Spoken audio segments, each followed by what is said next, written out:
Let me ask you something before we begin. On the evening of June 11th, 2026, President Donald Trump walked out in front of the cameras and made an announcement. He said, and I want you to hear these words precisely, "We ended the war with Iran today. They have agreed never to have a nuclear weapon. We got everything we wanted." Wall Street immediately went into celebration mode. The Dow Jones jumped 75%. The Nasdaq shot up 54%. Breaking news banners lit up across every major network. Deal reached. War over. Trump wins. And then, not even 3 hours later, Iran's foreign ministry appeared before cameras and said something very simple. They said, Iran has not yet reached the final conclusion on any agreement. Now sit with that sequence for a moment. Not 3 hours. The President of the United States declares the war over. The country he declared victory over denies any agreement exists within the same news cycle. And here's the part that should stop you completely. Iran's Tasnim news agency, which is directly linked to the IRGC, actually went back and counted every single time over the previous 2 months that Trump had announced a deal was imminent, that the war was ending, that a breakthrough was just around the corner. The number they arrived at is 38 separate announcements. And June 11th was number 39. Every major news channel in the world responded by asking the obvious question, is this time different? Is this deal real? Or is it another false alarm? But that is not the question I want to ask today. The question I want to ask, the question almost nobody in mainstream media is asking, is this: why does Trump keep doing this? Why does he keep announcing victories that don't materialize? And more importantly, why does Iran keep letting him? Why doesn't Iran just shut it down completely? Because here's what I want to argue to you today, and I want you to stay with me through the full logic of this, because it is going to change how you look at this entire conflict. What is happening between the United States and Iran right now is not primarily a military war. The bombs are real. The drones are real. The naval blockade is real. The strikes that killed Supreme Leader Khamenei on February 28th were real. But those events are not where this war is actually being decided. This war is being decided on a battlefield that most military analysts and most mainstream commentators don't have a map for. A battlefield with no missiles, no aircraft carriers, no radar systems. The battlefield is the human mind. And in the next several thousand words, I'm going to show you exactly how Iran, a nation with a fraction of America's military budget and a military capability that has been systematically dismantled over the course of this conflict, is fighting and in critical ways winning on that battlefield. And then I am going to show you the third player in this game, the one who isn't on the battlefield at all, the one who is just sitting quietly, reading the board and collecting the winnings. Let me introduce the concept that is the key to understanding everything happening right now, because without this framework, the daily breaking news cycle is just noise. The concept is cognitive warfare. The idea is simple to state and extraordinarily difficult to defend against. Instead of destroying your enemy's infrastructure, you destroy their will. You go after their beliefs. You go after their perception of reality. You make them believe something that is not entirely true, or you make them doubt something that is. And to understand why this is so powerful in the specific context of the 2026 Iran war, I want you to think about what Brookings Institution researchers described in April 2026 as the central strategic logic of Iran's information campaign. Stoking chaos and undermining confidence in the United States' military objectives may be fundamental to the regime's survival. That is not something I invented. That is Brookings. And the evidence supporting that conclusion is concrete, documented, and enormous in scale. Within hours of Operation Epic Fury, beginning on February 28th, social media flooded with false footage of the conflict. Massive explosions in Tel Aviv, successful Iranian missile strikes on U.S. warships, satellite imagery purporting to show catastrophic damage to American military bases in the Gulf. Some of this footage was recycled from the Ukraine war. Some came from video game footage. Some was freshly generated using artificial intelligence. The New York Times independently identified more than 110 unique deepfakes in just the first 2 weeks of the conflict alone. 110. In 2 weeks, and that number is only the ones that were documented and traced. The actual volume was orders of magnitude larger. Iran is not trying to defeat the American military in a straight kinetic contest. That is not the goal. The goal is to defeat the will of the American public, to make Americans believe this war cannot be won, to make Americans tired, to make Americans turn to their government and say, why are we still here? What are we doing? Is this worth it? If Iran succeeds at that, it does not need to shoot down a single F-35. The American people will force their own government to negotiate a withdrawal on terms Iran can live with. That is cognitive warfare. And in this conflict, it is the most sophisticated and, in many measurable ways, the most effective form of combat being executed by any party. So how exactly is Iran doing this? What are the actual weapons, the actual mechanisms? The first weapon is generative AI and deepfakes at a scale and level of coordination that is genuinely new in human history. Research traced by the Foundation for Defense of Democracies identified Iran running a coordinated deepfake campaign with identical videos and captions, synchronized posting windows, and hashtag clusters across platforms. The campaign produced fake footage of downed American F-15 jets being paraded through Tehran, fabricated images of rockets striking central Tel Aviv, false claims that Israeli leaders had been killed or fled, AI-generated depictions of Iranian battlefield victories, Lego animation videos depicting the humiliation of the Trump administration that reached millions of viewers on X, Instagram, and Blue Sky, documented by a Clemson University study. IRGC spokesman Ali Mohammed Naini claimed 650 American troops had been killed or wounded in the conflict's first 2 days, while CENTCOM confirmed 6 had actually been killed. The IDF's own Persian language spokesperson publicly questioned whether Iran's charismatic military spokesman Ibrahim Zolfagari, who became a viral phenomenon for his multilingual psychological warfare broadcasts, even exists as a real human being, suggesting he might be a sophisticated AI construct created specifically for the information warfare campaign. Whether or not that specific claim is accurate, it tells you something about the depth of epistemic uncertainty that Iran's campaign has successfully created around even the most basic questions of what is real and what is manufactured. And China and Russia amplify every piece of it. The FDD analysis confirmed that while Iran produces the deepfakes, Russian bot networks launder the disinformation through established social media infrastructure. And Chinese state media echoes anti-American narratives to compound the confusion. Chinese state media shared a fake image claiming Iran had shot down an American KC-135 refueling aircraft. This is not 3 separate independent disinformation operations. This is a coordinated authoritarian information axis functioning without centralized command, but with aligned strategic objectives. Now stop and understand what happens in your brain when you see an image of a nuclear mushroom cloud rising above an American city, even if you know it is fake. Neuroscience is specific about this. The human brain cannot fully distinguish between a real image and a convincing fake image once the emotional response has been activated. Once fear is triggered, once your heart rate spikes, once your brain shifts into survival mode, someone telling you it is just a deepfake does not completely undo the neurological damage. The image has already been encoded in emotional memory. The fear residue stays. And this is precisely what Iran is exploiting. Iran does not need Americans to actually believe the mushroom cloud is real. What it needs is to create a collective cognitive horizon, a shared background atmosphere of uncertainty and dread that spreads through American society and converts into political pressure. That political pressure forces senators to speak out against the war. Senators speaking out forces Trump to respond. Trump responding means he goes back on social media and announces another breakthrough deal to calm the domestic political pressure. And we get announcement number 40. You see the feedback loop? This is not random. This is engineered. This is a deliberate design cycle. And Iran is running it with documented precision. The second weapon comes from political science, and it is in some ways more clinically effective than the deepfake strategy, because it does not require anyone to believe anything false. It only requires shifting the preferences of a specific and identifiable group of people who have not yet made up their minds. The mechanism is what political scientists call median voter dynamics. In any democratic society, you can roughly divide the population into 3 groups. Approximately 35% are committed war supporters. They believe America must win. Nothing will change their minds. Approximately 30% actively oppose the war. They were demonstrating from day one. Nothing changes their minds either. The question is, who decides the political outcome when neither committed bloc has a majority? The answer is the roughly 35% in the middle. People without a hardened ideological position on the war. People worried about rent, about gas prices, about their kids. People who don't actively want war but haven't yet committed to actively opposing it. These are the people Iran's cognitive warfare campaign is targeting with precision. Not the hawks, not the doves. The people in the middle who haven't decided. Because Iran cannot and does not try to convert the committed 35% who support the war.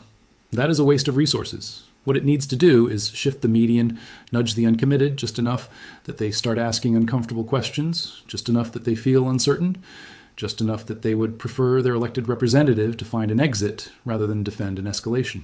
And you do not shift the median voter with propaganda. You shift them by flooding the information space with images of Iranian civilian suffering. You show gas prices climbing. You show Goldman Sachs issuing growth downgrades. You highlight every mistake the American military makes and you amplify it at maximum scale. You highlight every European ally who criticizes the American strategy. You make the war feel expensive, endless, and uncertain in its outcome. And you look at the polling numbers and you ask whether this is working.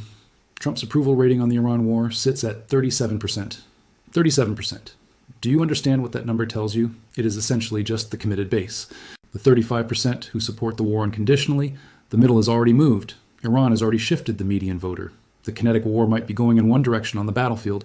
The cognitive war inside the American political system is going in a very different direction. And it is the cognitive war, not the kinetic one, that ultimately determines whether this conflict continues and on what terms it ends. The third weapon is structural, and it exploits something specific about how America communicates about war. Political scientists call it episodic framing. This is the American habit of focusing on specific tactical events day by day, incident by incident. Today we shot down these drones. Today we seized this tanker. Today we destroyed these air defense radar systems. It creates a sense of constant forward momentum and tactical success. But the fatal weakness of episodic framing is that it becomes extraordinarily vulnerable to what I call mistake magnification. In the era of continuous social media coverage, one tactical error by one unit can be instantly amplified into a strategic catastrophe before any official response can contain it. The camera is always rolling. Your enemies know exactly which moments to amplify, and they have the infrastructure to do it at scale within minutes. When American forces struck a target in the Bampur region and accidentally destroyed a freshwater storage facility, leaving 20,000 Iranian civilians without access to clean drinking water, the images of Iranian children without water spread faster than any CENTCOM press briefing could respond. Iran and its media allies took that single tactical incident and used it to demolish the entire American narrative of precision strikes protecting civilian populations and regional stability. One mistake. Catastrophic information consequences. Because America relies on the episodic frame, the we are making precise progress everyday frame, any single image that contradicts that frame can collapse the entire structure. It is a building with no structural redundancy. One crack in the right place and the whole facade fails. Iran designed its information strategy specifically to find those cracks and pry them open with the full force of a coordinated AI-amplified global disinformation machine. Now I want to do something important, and I want to do it honestly. I want to give you the strongest possible argument against everything I have said so far. The steelman. The best version of the opposing case. The United States has the most powerful conventional military on Earth. American aircraft carriers can project force anywhere in the world within 72 hours. American precision weapons can destroy targets the size of a car from 500 miles. CENTCOM operations in early June destroyed over 20 Iranian military targets in a single coordinated operation, including air defense systems, ground control stations, surveillance radar networks, and drone command units. The U.S. Navy successfully maintained a maritime blockade that severed approximately $6 billion per day in Iranian oil export revenue during the period it was in force. Iran's economy before this war was already under extreme stress. The rial collapsed. Inflation ran near 70%. Unemployment spiked. No amount of social media manipulation changes the fact that Iran is running out of money, running out of military parts, and running out of diplomatic options. Cognitive warfare is interesting. Deepfakes are clever, but at the end of the day, military power is military power and economic strangulation is economic strangulation. America wins wars of attrition. It did it in the Cold War. It can do it here. That argument is serious. It has historical precedent. I respect it. But here is what it cannot account for. If American military power is truly so decisive, why did Trump go on Fox News and admit, in his own words, that he wasn't sure America had the stomach for the kind of sustained military campaign that would actually force a conclusion? Why is Iran's foreign ministry, after 39 separate American announcements of victory, still saying there is no final agreement? Why are Iranian officials publicly framing American military pressure as having made the ceasefire meaningless rather than making them more desperate to surrender? Because military power only forces a surrender if the political will to keep using it remains intact. And that political will, right here in Washington, in the halls of Congress, in the approval rating polling data, is eroding. Not because Iran's missiles are accurate, but because Iran's information campaign is achieving its objective. Because the median voter has shifted. Because allies are withdrawing support. Because the episodic framing machine is cracking under the weight of accumulated mistakes that Iran's AI apparatus amplifies in real time. Wars in modern democracies are not won or lost only on battlefields. They are won or lost in living rooms, in comment sections, in the quiet moment when a senator looks at her approval ratings and decides it is no longer worth defending the president's policy. Iran is not trying to outlast America militarily. It is trying to outlast America politically. And in that contest, the evidence of the past 107 days strongly suggests it is executing the more effective strategy. Now, I want to add a dimension to this picture that if you have been watching only the United States and Iran, you have been almost entirely missing. And I want to make a specific analytical argument. The player who will emerge from this conflict with the greatest long-term strategic advantage is not America, and it is not Iran. It is China. On the surface, this seems counterintuitive. Xi Jinping has been publicly calling for an immediate end to hostilities. Chinese state media run stories about supply chain disruptions. Western analysts keep pointing out that China imports roughly 45% of its oil through the Strait of Hormuz and should be among the most economically exposed parties to the conflict. That is the surface narrative. Now let me show you what is actually happening beneath it. The Peterson Institute for International Economics published a direct analysis of China's strategic position in this conflict and concluded that China's economic gains from the Iran war are real and structural, even as its vulnerabilities are also real. Here is the specific mechanism. The war disrupted global oil supply and drove oil prices sharply higher for all buyers paying market rates. You would assume this hurts China, which needs imported oil. But China is not paying market rates for a significant portion of its energy. China holds the 25-year cooperation agreement signed with Iran in 2021 that secured approximately $400 billion in oil at below-market prices in exchange for Chinese infrastructure investment and security cooperation. China saves an estimated $7 billion annually from discounted Iranian crude. Simultaneously, Russia, locked out of European markets by Western sanctions over Ukraine, cannot sell to anyone except China with anything approaching full leverage. In the first quarter of 2026, 90% of Russia's total crude exports went to China and India. China is buying Russian energy at steep discounts, with analysts at the DC Journal estimating savings of approximately $8 billion annually on Russian crude alone. So while the rest of the world is paying spiked market prices for oil because the Strait of Hormuz is disrupted, China is purchasing energy from two sanctioned, isolated, desperate suppliers at below-market rates. That is a structural competitive manufacturing advantage over every Western competitor who is paying full market price for the same energy inputs. Chinese factory goods stay competitive while Western production costs rise faster. That is not a temporary accident. That is a deliberate structural position that China spent years engineering. The second dimension of China's advantage goes deeper. Russia now accounts for approximately 19% of China's total oil imports, and the bilateral trade relationship has been converted from a peer partnership into something closer to dependency.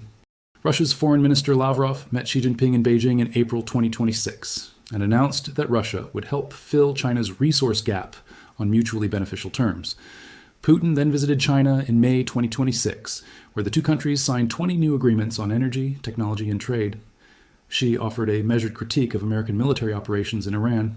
He called for a complete cessation of hostilities.